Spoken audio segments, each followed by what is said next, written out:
Hi everyone, welcome back to Crochet Rocks. My name's Tracy, and in this tutorial I'm going to show you how I'm joining my circle in the sand squares for my crochet along. And I'm sorry it's been a little while, but with all the lockdown and everything it's kind of been a little bit disjointed.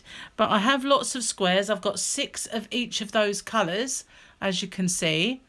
And because I've edged mine in this really lovely variegated pastel colours, I want to carry on using that. And because otherwise, if I had a dominant colour, say if blue was the theme, I could do a zip join of blue through there and it would look nice. But there's no real reason to do a zip join because it's quite not difficult but fiddly. And it wouldn't benefit, you wouldn't really see a difference at all. So the other way to maximise your border, because if I did a slip stitch or crocheted them together with a double crochet or single US, then we would lose this part. So it would just be a very small kind of little bit of the colour that you'd see. So the best way is to sew them and to back sew through the back loops, should I say. So then you'll get the maximum amount of that colour showing at your join. And how I'm going to do that, I will show you now, is by sewing through the back loops. So you turn your work and you get your next colour. I've had blue, pink and green, so I want a nice kind of pastel colour. I'm going to plump for a peach one, and I've already threaded one darning needle with the variegated colour. I've got another one handy because what I do is as I go I get rid of my ends. So I've kind of partially sewn over this end, and then what I'll do next is re-thread all that, or I'll go up this side and thread it and pull it through so it gets rid of the ends as I go. Otherwise, unfortunately, you get rather a lot of ends at the end of the blanket, and I don't like that so much. So it's a bit of a challenge to see what you're doing through the camera, through the phone. So just, hopefully this isn't going to go wrong. So what we need to do is turn our work to the wrong side, and on the right side you can see that there on the V there are two sides. You've got this would be your front loop, and this is the back loop. So when you turn it over, all that's visible are these back loops, and they're easy to kind of pick up. So you want to go in the middle one of the corner. So there's your 3 for the corner. There's 1, 2, 3. So this is the middle one, and you're on your opposite one. You want to grab the same part, and this one's difficult to see because this was an end off. So there's one, and this is my second one here. So there you go, I've grabbed it, and I'll pull my yarn through both, leaving a little tail. Let's just get that in the right position. Don't want to pull it all the way through. Need a nice long tail to sew it in. I won't work over it because it'll be difficult enough for you to see what I'm doing without having a tail stuck there in the way. But normally I would just go through it and catch that to about here and then sew the rest of the way.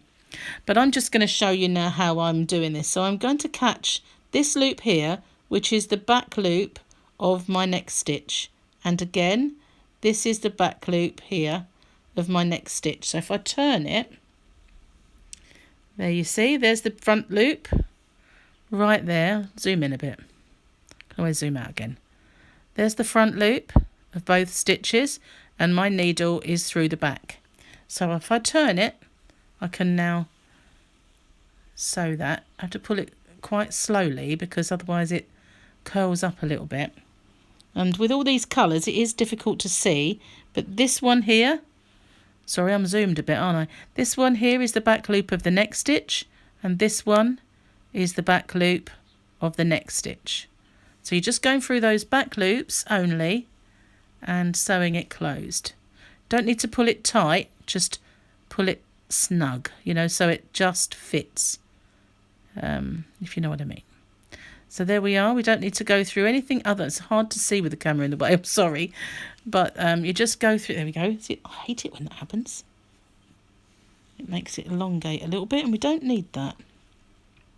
So now I'm going to unzoom a bit, because otherwise I'm going to keep going off the camera, and I don't want to do that. I'll leave a little bit of the zoom in. So again, through the back loop of each side.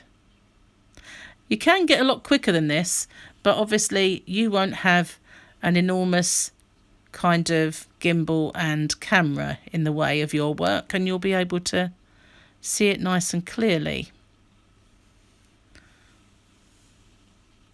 I'm just watching it through a phone screen. And you do this all the way to the bottom. There is a little pitfall, and I'll show you what that is. You might have seen a little bit there where the next kind of stitch elongates just a little bit. It can pull them just a little bit into an elongated shape. And what happens on the very last stitch is it will pull it. You can see there it's pulled it wide on those two bottom stitches, and again on this side. That will happen, but don't worry, when you come to do the next round, that will tidy itself up. And well, you can tidy it up as you go. So I'm hoping, I'm not going to go off, I'm going to try and look at it underneath so I get the right stitches, and I'm not going to go off the camera. So it's just as simple as catching those two back loops all the way down. And if I turn it over, you can see that that just leaves the front loop on both sides, and there's my stitching. But because it's variegated and this is variegated yarn, you can't really see it. It just looks like a mismatch of all the colours. So there we are. That's all you're doing, is going through the back loops, leaving the front loops intact, and you do that all the way down to the bottom. Now I don't go, once I'm at the bottom, I don't carry on with this same sort of thread and go to like to the next edge. If you see, I'll show you what I mean. I don't, when I get to the bottom, I don't get my next colour down here and go along here or there and just go in an L shape, because you can tidy that up in the corner. Get someone's popular. You can tidy that up in the corner. It's not because it will look like an L shape, although it can do that.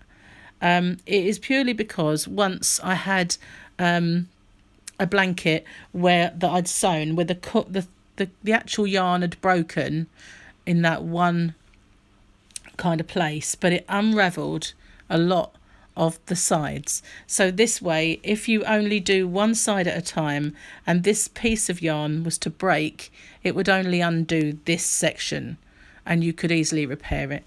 So that's my tip for you. Don't go right round the corner.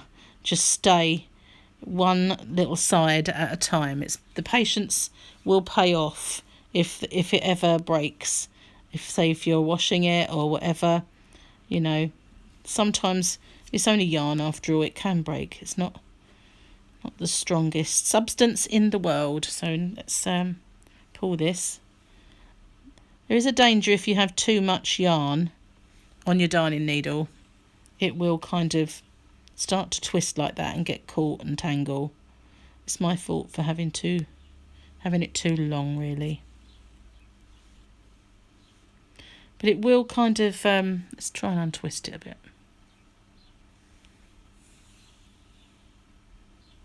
It's not really going to have any of it. It will pull those open, so don't worry about that. It's not too much of a problem when you get to the bottom. Just make sure you're going in the right ones so it matches up when you get to the end.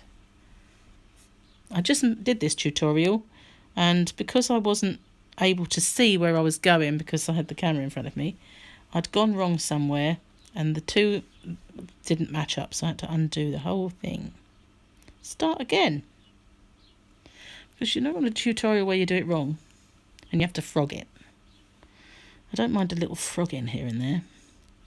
but complete mess up. Kind of draw the line. This one's looking good. So yeah, just keep going all the way to the end, and then see it's pulling it a little bit long because it's got to go that little bit further to close the gap now. Does look a little ugly, so don't worry about it. I think I might be in the middle now. That's my middle stitch. It's really hard to see them, is it? So I'm just going to grab those two. Now on this last two, I kind of try and push them together a little bit, and I go through my loop, pull it, cinch it down.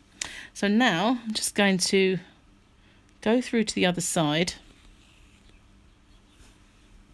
I'm going to sew it in. So I will just make my way to this little row of stitches, like that. So, what's the word? Twisted, that's the word. And I'll just go through these back loops. I don't want to do that, do I? That's the front. Almost went wrong. Just go back through the back. Clever girl. Not. So yeah, just go through these back ones and hide that tail. Just feed it through all the way along. Go quite a way. We've got enough yarn. Now what I do now is I flip it just to make sure I can't see that needle, and then I know I haven't come through the work.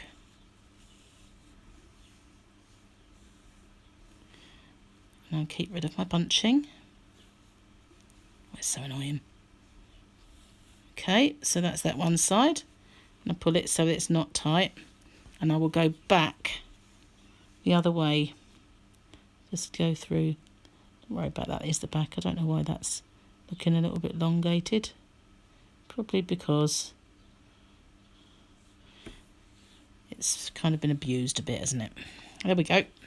So just cut that off.